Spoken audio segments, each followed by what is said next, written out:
नमस्कार दोस्तों। इस वक्त हम लोग चौधरी देवीलाल पार्क के पास में हैं। सेक्टर 6 में ये स्थित है, मेट्रो स्टेशन के पास। ये मेट्रो स्टेशन से लेके पटेल नगर तक फैला हुआ है। ये बहुत ही एक पॉश इलाका है। आप ये देख सकते हैं कि बड़ी बड़ी बिल्डिंगें, इमारतें हैं। ये चौधरी देवीलाल पार्क जो है ताऊ देवीलाल जी ने बनवाया था, जो कि एक बहुत बड़े समाज सुधारक और देशभक्त थे।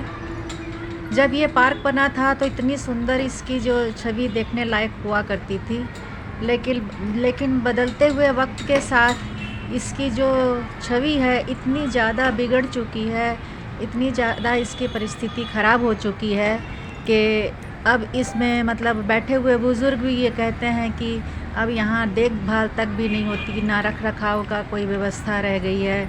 बच्चे भीख मांगते हैं, कूड़ा करकट फैलाते हैं, चोरी चकारी कर रहे हैं, गंदगी फैला रहे हैं। यहाँ पर लूट-पाट की वारदातें और छीना झपटी की वारदातें और खुलेआम सेक्स वर्कर का घूमना ये कंटिन्यू चलता रहता है। तो ये सारी परिस्थिति क्यों है, यहाँ बैठे कुछ लोगों से हमने ये जानने की कोशिश की कि आखिर ये बच्चे इस तरह से भीख मांगते रहेंगे क्या? ज़िंदगी भर ये लोग इसी तरह सड़कों पे बैठे रहेंगे क्या? ये लोग भीख मांग रहे हैं तो ये लोग स्कूल क्यों नहीं जा रहे हैं? तो आइए सुनते हैं कि महिला क्या कह रही है। मांग रहे हैं तो कहाँ से लेके आए? अब ये बताओ, आधार कार्ड लेके जा रहे तो सब भगा देते, कहते आधार कार्ड से क्या होगा। तो आप लोग कहाँ से हैं? हम तो ऊपी के हैं। तो आप यहाँ क्या काम कर रहे हैं? यहाँ हमारा रस्सी वाइफर का काम है। तो ये जो सारे बच्चे भीख मांगने लगा रखे, फिर इनका भविष्य क्या होगा? अब ये होगा जैसे हम जाते हैं जो वहाँ पे स्कूलों में, सरकारियों में तो कहते हैं कि नहीं यहाँ आधार कार्ड का काम नहीं है, उनका जन्म पत्नी लेके आओ। जब जन्म पत्नी है नहीं, आधार कार्ड में लगी हुई है, क्या करोगे फिर? जब नहीं लेते तो क्या करेंगे? तो बताओ भाई, आप ही बताओ। कौन से स्कूल आप गए थे? सरकारी में गए, उसमें सरकारी में गए, ये सरकारी नहीं, पढ़ाई मोड में। तो आप मतलब इसका मतलब है कि ये सारे बच्चे ऐसे ही रहेंगे, अब मतलब पढ़ाई नहीं करेंगे? जैसे आप चोर मारोगी तो हो जाएगा। अब तुम्हारे आगे हमारी कहाँ चलेगी, इतनी तुम्हारी चलेगी भाई। तो आप लोग रहते कहाँ हैं? ये रहते हैं दीदी।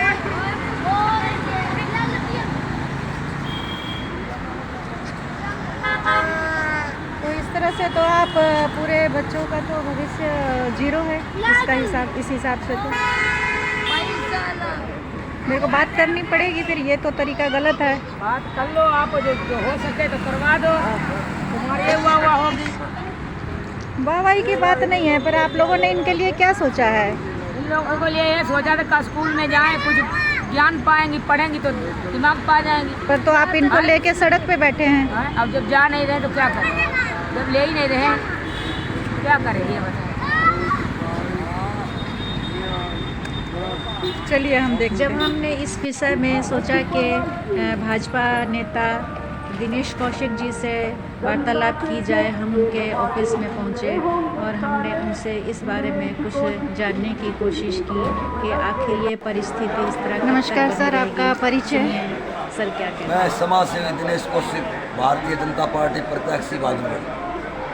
तो इस बार आप खड़े हुए हैं? हाँ, बहादुरगढ़ से टिकट मेरे को पार्टी में मिलेगी। तो आपको क्या लगता है कि आप क्या कर सकते हैं बहादुरगढ़ के लिए और हरियाणा के लिए? ऐसा है मैडम जी, देखो हमारी भारतीय जनता पार्टी का एक ही वो है ध्येय कि सबका साथ सबका विकास, और काम करवाएंगे। काम हमने 5 साल बड़े भाई मैंने इलेक्शन दौरान भी काफ़ी काम करवाए हैं, और जो काम बच रहे हैं बिल्कुल जो हर एक काम करवाएंगे। हम अगर जनता की तरफ से एक काम पूछे हैं तो आप वो करवाएंगे? आप बताओ। देखिए यहाँ पे तकरीबन बहुत सारे बुजुर्ग हैं, ठीक है? तो ये जो सर जो देवीलाल पार्क है, ताऊ देवीलाल जी का जो पार्क है, ये किस लिए है? ये मतलब आप खुद ही बोलिए। ये देवीलाल पार्क देखो, ये जो है सामाजिक संस्थान है, और जो सुबह अपने वहाँ बुजुर्ग भी, युवा साथी भी सब अपना एक्सरसाइज करते हैं, व्यायाम करते हैं। देवीलाल पार्क का तो जो बहुत फायदा है। तो ताऊ देवीलाल जी वैसे क्यों प्रसिद्ध थे? ऐसा देवीलाल जी जो है 36 बरादरी में प्रसिद्ध थे, बहुत बढ़िया नेता थे, हमारे सम्मानित जो है। हर एक बुजुर्ग जो है, हर एक युवा उनसे दिल से प्रेम करता था। वो जो हमारी बुजुर्गों की पेंशन करवाई थी वो अपने ताऊ देवीलाल जी ने ही करवाई थी, 100 रुपये शुरू की थी।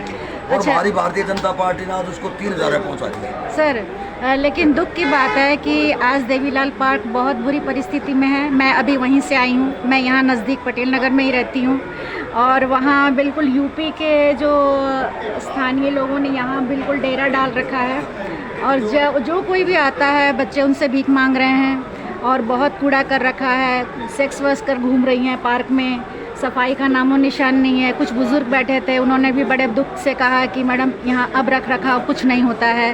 तो आपको नहीं लगता है कि हमारे बहादुरगढ़ की ये एक मुख्य संपत्ति के रूप में भी है और खूबसूरती के रूप में भी है और बहुत लोगों की आस और मतलब अच्छे वातावरण की भी उम्मीद रखते हैं लोग।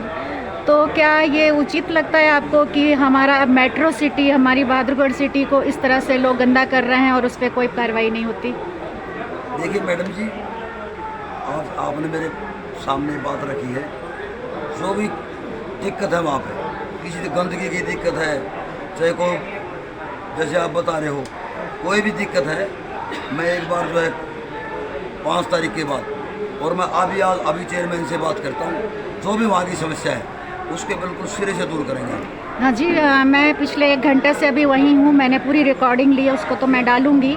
लेकिन थोड़ी सी पूछताछ भी की तो कहते हैं कि पुलिस भी इसमें मिली हुई है, वो उनसे पैसा लेती है इसलिए कुछ नहीं कहती। ऐसा जी देखो, पुलिस मिली हुई है तो उस पर कार्रवाई करेंगे जो भी इस मामले में भ्रष्टाचार में लिप्त है। क्योंकि हम एक यहाँ स्थानीय हैं तो हमारा तो हक बनता है कि हमारा नगर सुंदर रहे। जी सर। ऐसा है मैडम जी, जो भी इस मामले में किसी तरह से अधिकारी सम्मिलित है तो उस पर हमारी भारतीय जनता पार्टी कार्रवाई करेगी। मैं बहुत पूछ के आई हूँ कि इसकी चर्चा मैं किससे करूँ, तो लोगों ने आपका नाम लिया तो मैं आई। ऐसा मैडम, देखो मैं अभी चेयरमैन जी से बात करता हूँ, अपने जो नगर परिषद के चेयरमैन हैं जी जी, जो अपनी सरोज राठी जी, रमेश राठी जी, मैं उनसे इस मामले में अभी बात करता हूँ और इस समस्या को 2 दिन के अंदर दूर करवा। जी सर, किसी भी लालच में ना पड़ के अपने नगर को सुंदर बनाए रखना, साफ सुथरा बनाए रखना हम लोगों की जिम्मेदारी है। हम अगर आवाज़ नहीं उठाएंगे तो कोई कदम नहीं उठाएगा। समाज सेवा का काम तो इनका है ही। हाँ, इसलिए हम आए हैं क्योंकि इनके पास थोड़ी सी पावर भी है, तो ताकि ये चाहेंगे तो हो जाएगा, हमारे कहने से तो नहीं होगा। ऐसा मैडम जी, अभी आपके सामने चेयरमैन को फोन करता हूँ। जी जी जी। और इस जो भी समस्या देवीलाल पार्क की है जी, उसमें हमारे बुजुर्ग बैठे हैं, नौजवान साथी बैठते हैं, माताएं बहनें सब जाती है। हाँ। जो भी समस्या, अभी चेयरमैन को फोन करता हूँ, चेयरमैन साहब इस समस्या को बिल्कुल अभी दूर करवा। क्योंकि वहाँ 4 समस्याएं एक साथ चल रही है। एक तो बच्चों की एजुकेशन नहीं हो रही, भीख मांग रहे हैं वो भी एक समस्या है, गंदगी फैल रही है और सेक्स वर्कर खुलेआम घूम रही हैं। और मैंने बहुत देर बैठ के वॉच किया, पूरी वीडियो बनाई है, तब आई हूँ, समाधान के लिए आई हूँ। देखिए मैडम जी, मेरे को पता नहीं था और आप आज ना आप बताएं मेरे को जी। इस समस्या को मैं अभी ऐसे तो साहब से ही बात करूँगा और अपने चेयरमैन साहब मैडम से ही बात करूँगा जी। और इस समस्या को 2-3 दिन के अंदर में। बहुत मेहरबानी होगी सर, मेरा कोई पर्सनल उसमें इंटरेस्ट नहीं है, बस हमारा शहर सुंदर रहे और उन्नति करे, ये हमारा। आप इतना अगर कर लेंगे ना तो ये बहादुरगढ़ आपकी तरफ हो जाएगा। तो हर बुजुर्ग का बहुत सम्मान करते हैं। हाँ। ऐसा तो इस शहर में आदमी नहीं है कोई दूसरा। मतलब ये पार्क हमारी सेवा संपत्ति मूर्ति है ना, बहादुरगढ़ ये की सेवा संपत्ति है ना। मूर्ति वैसे नाम नहीं है, ये सेवा करते हैं इसलिए सेवा मूर्ति इसी जनता उम्मीद नाम से हम है। आए ना, हम तो बहुतों को जानते हैं पर हम पहले यहीं आए हैं। ये नाम सेवा मूर्ति जनता ने रखा है। अब ये सेवा में ही रहते हैं 24 सेवा करना ही इनका धर्म है। तो ये आप अपने परिवार की भी परवाह नहीं करते। ये जरूर करिएगा सर, उम्मीद है कि करेंगे। समाज की सेवा करना ही इनका धर्म हो गया। हाँ, उम्मीद है कि इसलिए सेवा मूर्ति के क्योंकि जो काम होता है ना वो दुनिया को दिखता है, बोलने वाली बातें तो गुम हो जाती हैं। पर्सनली मैं भी जाता हूँ। हाँ, फिर आप देखे हैं, आपको पता है मैं सच ही बोल रही हूँ। ये भिखारी लोग तो बाहर तो इस से तरह आप आते हैं, देख यहाँ सकते हैं। बहादुर के नहीं है। हाँ सर, यहाँ पे बहुत तरह के ये करप्शन चल नजफगढ़ रहे हैं। से और इधर से इन्होंने नांदेड़ कहा से कि आते ये हैं यूपी बच्चे। से है। हाँ, यहाँ के नहीं है ये बच्चे। हाँ, तो हम इनका किसी को भगा भी तो नहीं सकते। पर सर उनको एक व्यवस्थित ढंग से रखा जा सकता है, हमारे पार्क को गंदा करने देंगे हम रखते इतने और आ जाते हैं फिर नहीं किस-किस सर, को अगर रखा जाए? प्रशासन कड़ा रहेगा, प्रशासन तो है ना, काम करता है। हाँ प्रशासन अगर कड़ा लेकिन रहेगा, ये ऐसे घुसखोरी ना बच्चे हो। हैं, सुबह आते हैं शाम को वापस चले देखिए जाते हैं। बच्चे भीख मांग रहे हैं, उनका देखोगे क्या कहाँ पर वो नजफगढ़ से नाम ले जाते हैं, सुबह आते हैं शाम को भीख मांग के वापस चले नहीं जी, नहीं जी, आपकी जानकारी थोड़ी कम है इस बारे में। नहीं, हम जाते घूमते हैं वहाँ पर। मैंने उन सब की इंटरव्यू ली है। एंट्री लिया होगा आपने? बताइए कि मैं सुबह वहाँ डेली सैर करने जाता हूँ।